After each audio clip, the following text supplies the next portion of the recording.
that warning that he will not want to leave office a failure, and even threatened to rejig the security architecture if it became necessary to achieve the desired results and have secured the environment. That same day, Minister for Information and Culture, Alhaji Mohammed, was at a function engagement with international media organization somewhere in New York, Washington DC, where he said Nigeria cannot be called a failed state because insecurity was only prevalent in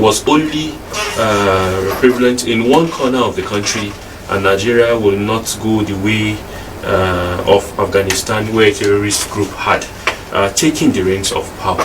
That has also brought reactions, bringing us back to the debate of Nigeria a failed state or a failing state, or with a collapsed institution. Thank you very much for that very question, and also the response or the submission by the National Security Advisor over the meeting of National Council of Security, where the President made that lamentation that he will not hesitate to rejig the security architecture or the security system or the security echelon of Nigeria once the need arises. That he will not leave office as a failure in terms of security. Yes, I think if you recall, in this studio and other studios, we have made discussions like this. In fact, before the removal of the likes of Burutai, Sadiq, Olani Sakin and the rest of them, I here have suggested that even when the President is appointing new service chiefs, he shouldn't appoint them on a permanent basis. He should appoint them on a 6-month basis term first to see if they are capable of holding that office, and then he can confirm them later. Why we were suggesting that is so that to make sure that the system works. But then we said so because we were believing that you can only when you put people on their toes, that is when they tend to work seriously to achieve result. But fair enough, I think looking at what is happening today, with the present crops of service chiefs, from the Chief of Defense Staff General Leo Irabo to the Chief of Army Staff General Farouk Yahaya, and then the Chief of Air Staff Marshal Amao, as well as the Chief of Naval Staff Awolu Gambo, I think there's a synergy between these service chiefs. They are working as a team, and they also are working along with the National Security Advisor as well as the Inspector General of Police, trying to make sure that there's synergy. The challenges we had in the past is because there was no synergy between these security heads. Everybody is trying to play I know better, or I want to shine more than the other one. But this time around, there's synergy between them. They are working in cohesion. They are working as a team. They know that they are working for Nigeria, and for Nigerians, they are trying to secure the country. And coming back to the armed forces as it is today, the Chief of Defense Staff General Labo is actually in charge of the armed forces. The tri-service, the Air Force, Navy and the Army agrees that they have a boss, and the Chief of Defense Staff is their boss. So they are working in synergy with him. They take their instructions from him, and then also disseminate whatever instruction down to the ladder to their own troops. And also you find out there is cohesion. Check.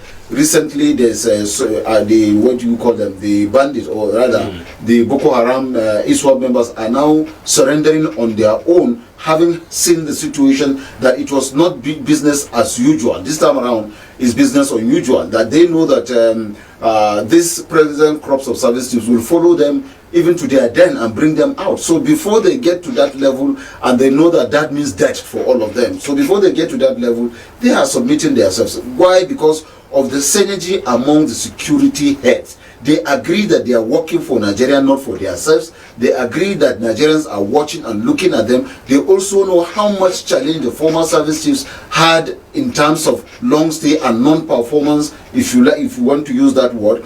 And then the president is also waking them up from sleep by telling them, I don't mind rejigging the system once I don't get the result I require, which is a very good thing. In the past, the president will only say, the service chiefs will go and tell him that we are doing our best, and the president will say, your best is not good enough, do more. But this time around, he's telling them that I'm the commander-in-chief, and I will rejig the system for as long as you didn't give me what I appoint you to do. So the guys are waking up.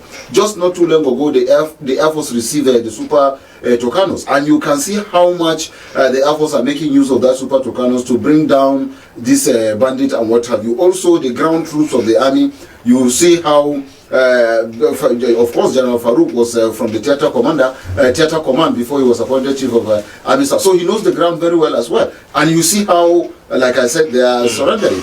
And then the chief of naval staff was an intelligent officer even before becoming the chief of naval staff. And he was in the Lake Chad. He worked in the Lake Chad and then provided information. Most of the success achieved during the times of Ibek and then Burutai and Olani Sakin Sadiq time was also courtesy of the information the man provided. So what by extension is happening today is that the president is telling them, wake up to your responsibility, do what I ask you to do. If you don't do it, then I'm likely going to change you.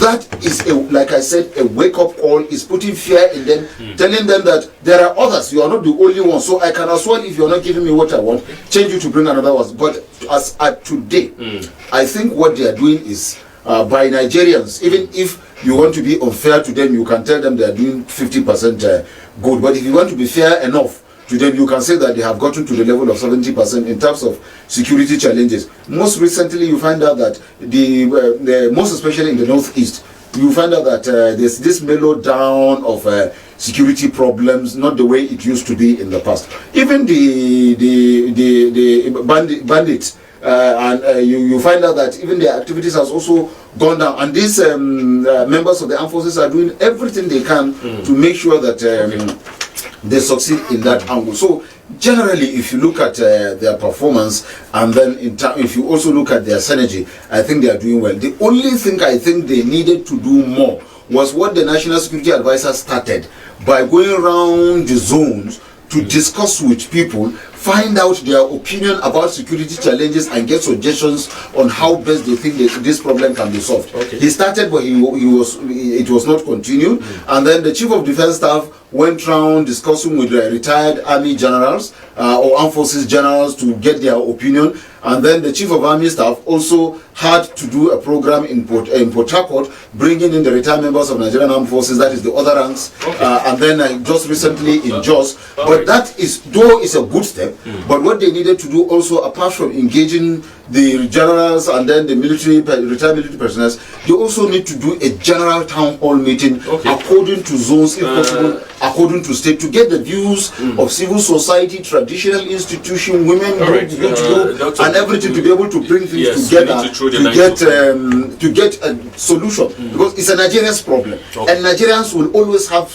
a solution to their own problem. So I advise the service chiefs to really engage Nigerians into this issue of security. Those town hall meetings may not be far from issues of at state levels, hunger, poverty, at least the insecurity challenges. Also coming back to the statements credited to the Minister of Information, saying that the insecurity was only prevalent in one corner of the country, and Nigeria will not go the way of Afghanistan, where terrorists